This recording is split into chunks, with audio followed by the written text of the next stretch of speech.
Welcome back, everybody, to the Radical Moderate Podcast. I'm your host, Pat O'Brien, and today I have two guests. One is Melissa Duersch from the Nelms Dyslexia Center here in Northwest Arkansas.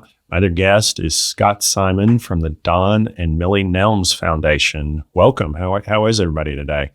Doing well. Thank you. Thanks for having us on your podcast. For sure. This is great. Well, the topic we're going to get into is what, the Dyslexia Center does and the kind of ways it affects people. But if I could just real quick, Melissa, give us a little background on who you are. Like, how did you come into this? In fact, how did the center come into existence? So my experience, the way I came into the field of dyslexia was actually through my son. I have an educational background. I have a master's degree in history, but I was never focused on any kind of literacy or reading or anything like that.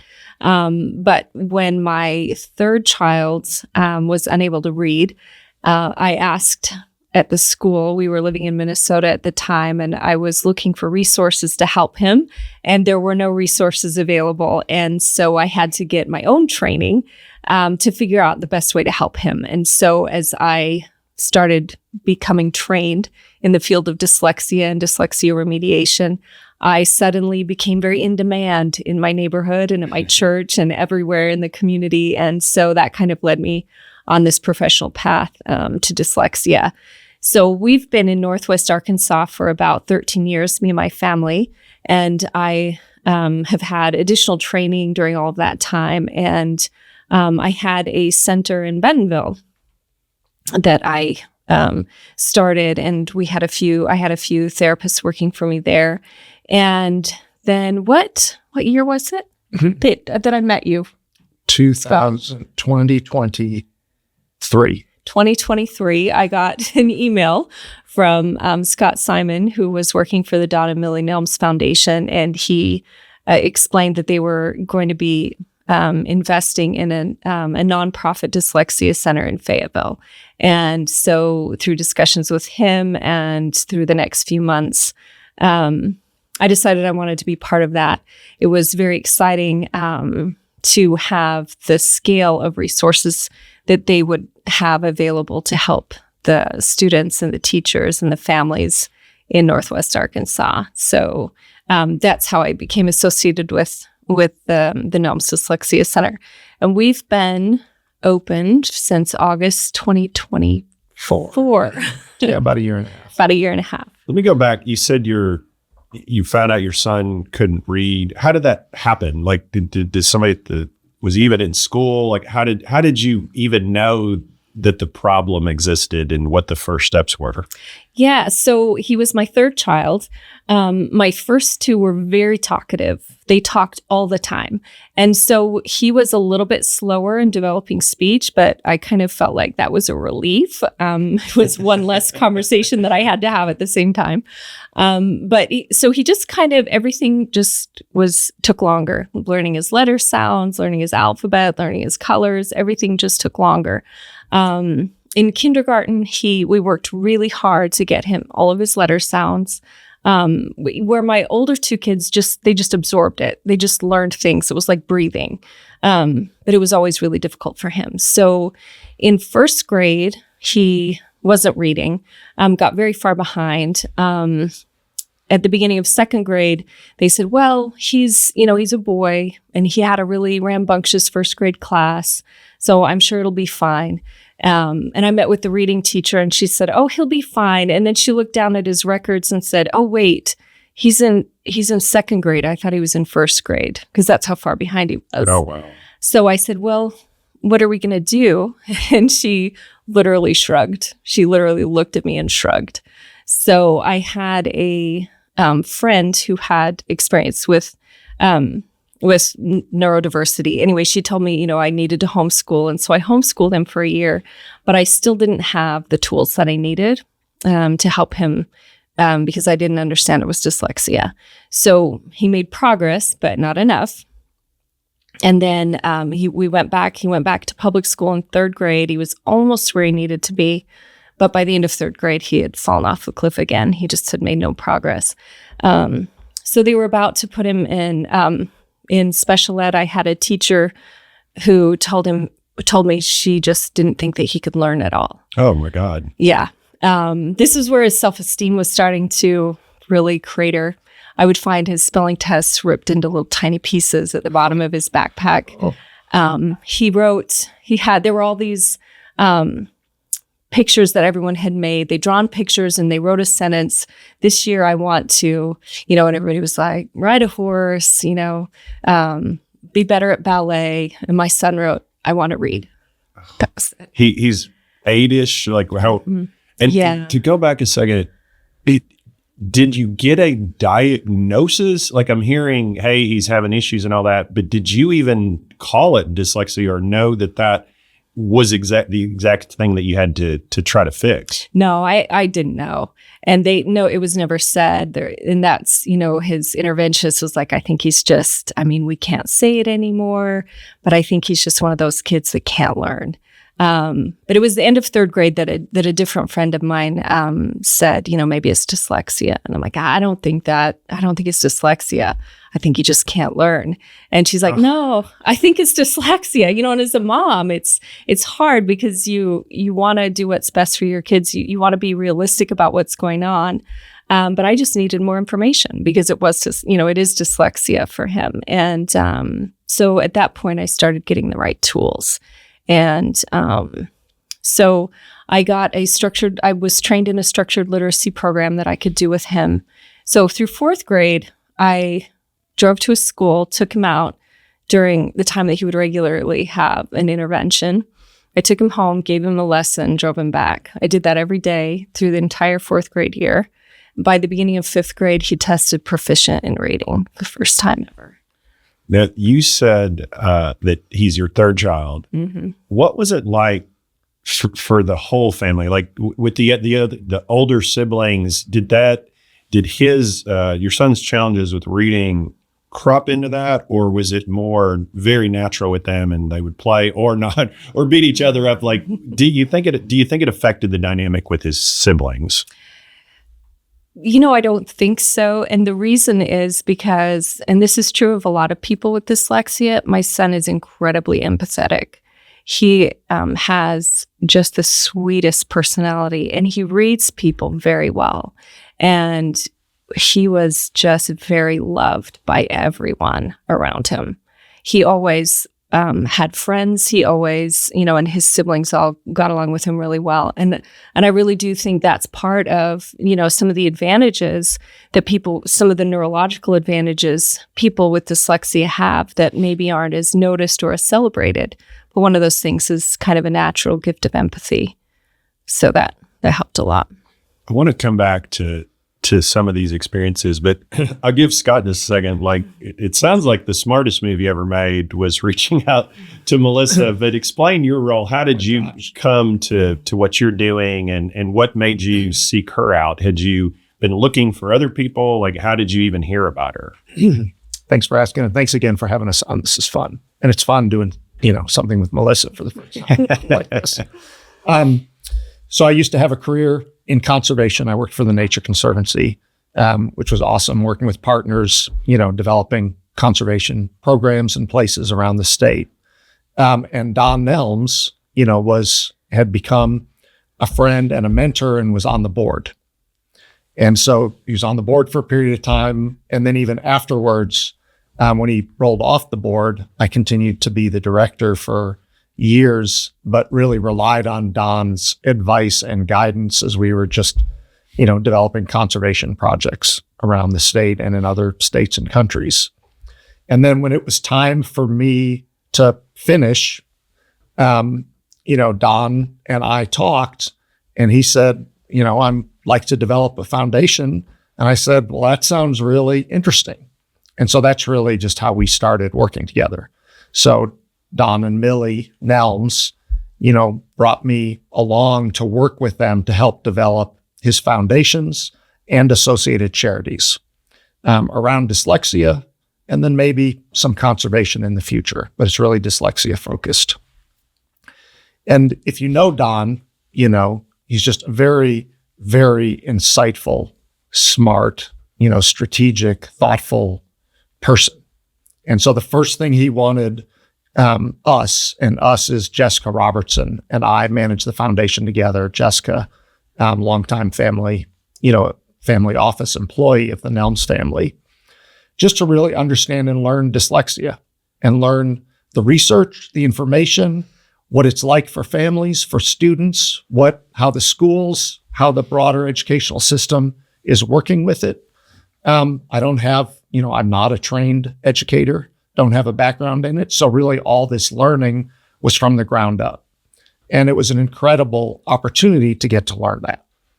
And so what we did is just met with people all across the Mid-South and the Southeast and the Midwest who were leaders in this, including, people in Northwest Arkansas, like Melissa.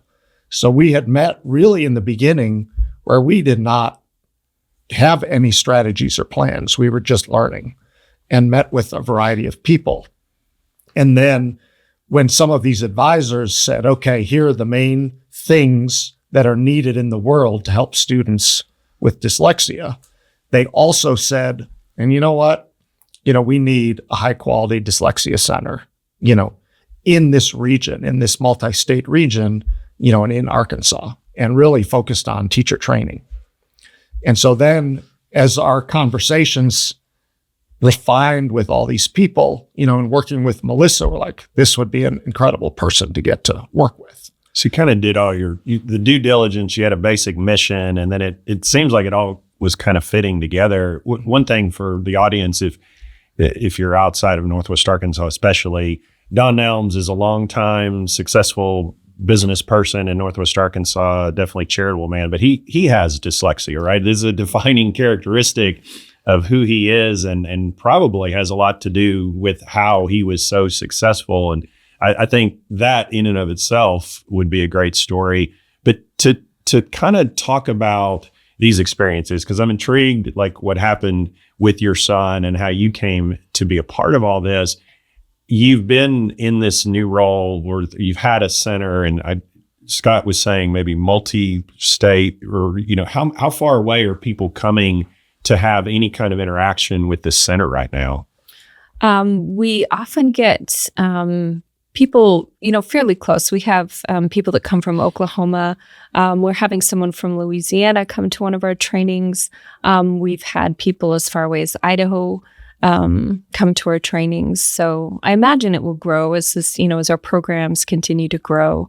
And can you share whether you do it in general or a specific family that you're familiar with, when some of these folks show up to get your services, what was their journey like? Like, was their child diagnosed, or do you even have adults coming in who have never been diagnosed or had any resources? Can you share some of those stories? Yeah. So we have, we do assessments at Nelms. And so often their first contact with the center is with a phone call about testing, about a dyslexia evaluation. And they will describe, I've had just so many conversations with parents describing exactly the same things that I went through as a parent, some of the things that I would notice. A lot of these things, some of the first things parents seem to notice is when their kids flip the letters, like B and D, which does happen with dyslexic students, but it's not really the primary symptom, and can be developmentally normal for a while. So when someone calls, I'll typically ask more about language difficulties that their child is having, oral language difficulties, which often are more related to dyslexia than kind of some of the visual things. But it'll start with a phone call and usually an evaluation.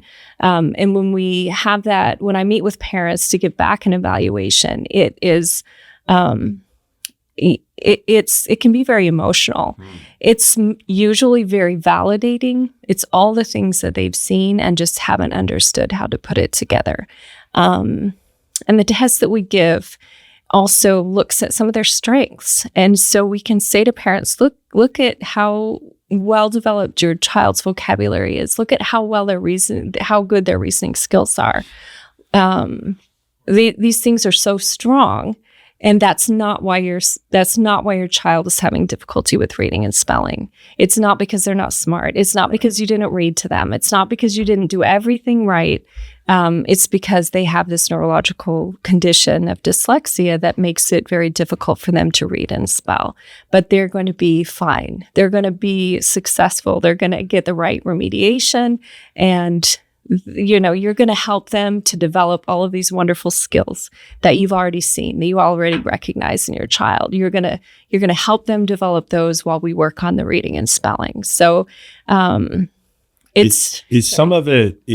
talk about the validation, are some of their stories, they're a little bit at the end of their rope thinking this is a lost cause? You had mentioned yourself that you had maybe even bought into the narrative you were told that your child's just going to be a slow learner and this is the way it is. Are some of the people coming to you in similar circumstances? Yeah, I would say that.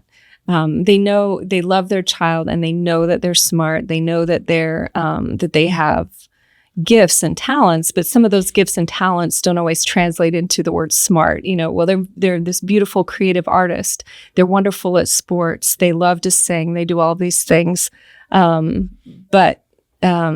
But yeah, a little bit defeated in school. They just struggle with, and dyslexia comes along with other neurodivergencies often as well. So they might have attention difficulties. They might have focus difficulties. They might have all of these things that just make school very difficult for them.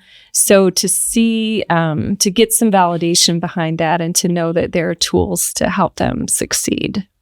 Well, I'm going to share a couple quick stories with my audience that I don't think I've shared before. So my father had what was always described to me as an undiagnosed reading disability. I presume it was dyslexia, and I don't know. You're talking about my dad was born in 1925, and so I don't know what testing or resources were available. But later in life, when I was around, he would say things like he had gone to World War II, he had come back, and on the GI Bill, got to go to college. He didn't want to go to college. He hated school, but his father told him, you're going to go. And so he did what his father told him he was going to do. But my dad, Michael O'Brien, he would tell me that the thing about school was, even if he knew the answer on the test, he usually couldn't spell it. Mm-hmm. And it was a tremendously frustrating experience. Now, he passed away when I was 20 years old, so I never had really long discussions with him, but I was aware. And then what I was more that I saw the journey of in real time was my oldest nephew, Chris, who I don't know if his dyslexia, I'd have to ask my brother the specifics, but tremendously frustrating experience with trying to read. But when they would test him, he's off the charts on math and science, and would later become a physicist, got a PhD from Texas A&M, definitely one of the most cerebral people I've ever been around, et cetera. And those are just two stories. My father, of course, a little bit with some similarities to Don Nelms of, people looking at him saying, I don't know if this guy's the smartest guy in the room or whatever. And my father just saying, I can outwork you. I'm good with people. And through McDonald's had that opportunity. Those are just two experiences that I have some familiarity with. And in both situations, I can tell you with my nephew, the social aspects of school, he was almost in a depressive state. I think I can share. Like, it was so hard. And in his situation, it never really rectified itself until he got the opportunity to go to the Arkansas Math and Science School. Mm-hmm. And that's where he found his tribe and then flourished, and like I said, went on. And so it sounds like the work y'all are doing is amazing. So you've talked about, you do an assessment. I presume some people, you think, what's the hit rate on that? Is it 90% of the people who show up at your door, or is it lower, actually have something that needs to be dealt with? Tell me about the assessment and then kind of what happens next. Yeah. So by the time they come to us, there's definitely something going on. So I would say probably about 90% it's dyslexia. The other thing that we will sometimes find is students. So dyslexia is primarily about word decoding and word recognition. Those are really the primary deficits for dyslexia. Some kids can read and decode just fine, but they are not comprehending what they're reading. And that tends to be more of a developmental language delay. So if it's not dyslexia, that's usually what it is. But for the vast majority of the kids that we see, it is some degree of dyslexia. Now, there's a lot of variation within that. And so the testing that we do can kind of pinpoint some of those things that are especially difficult, because every dyslexic person experiences it in a different way. There are a lot of different things going on, but we can kind of give them a pretty granular look about what's going on with their reading, where the real issues are for them. And then we talk with them about, next steps, what help they might be able to get at their school, what help they could get outside of school. We provide services for students that is available to them at that time. But yeah, really just helping them kind of map a way forward. Let's go back a second. You were talking about you were in Minnesota. It sounds like it was a neighbor maybe or a friend who really told you that your child had dyslexia. Let's move to more, modern day 2026.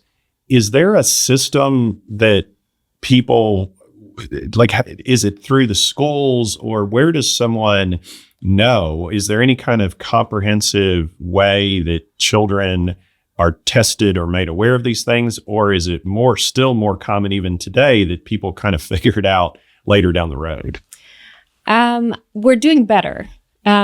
So there have been laws passed in the state of Arkansas that require schools to screen for dyslexia.